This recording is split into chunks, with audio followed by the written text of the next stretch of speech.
The best explanation for God's existence. You can't prove religion. It's all myth. It's myth. You can't prove religion. You can't prove it. Prove it to me that Jesus existed. Prove to me that these precepts Sure, are no correct. problem.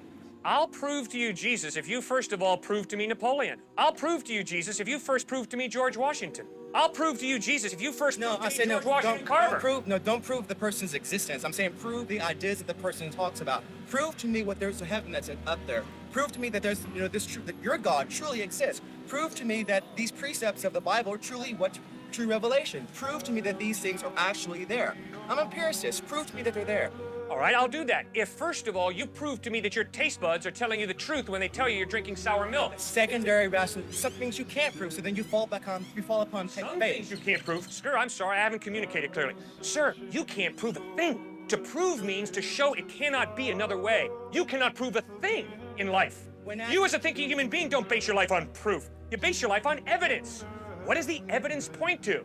And you follow the evidence. To prove means to show. It cannot be another way. What can you prove in life? Prove to me we're having this conversation right now. You can't prove it. We might be dreaming. Someone might have dropped some drugs in our tea. But the evidence is we're having this conversation. That's why I'm hanging in there with you. That's why you're hanging in there with me. Evidence. Okay, so the evidence is God exists. The evidence is the order and the design of the cosmos point to an intelligent mind.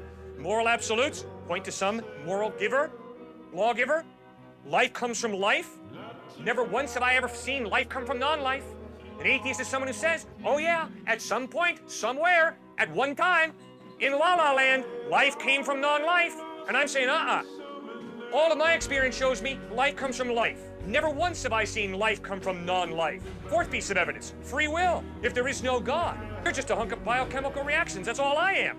You're not free. You're determined by your biochemical reactions. So am I. I'm sorry. I judge myself at night. I say, you know, Cliff, when you spoke to that student, that was pretty rude. When you spoke to that student, boy, you displayed a lot of patience, man. Tomorrow, do that again and don't do that. I judge myself. I critique myself.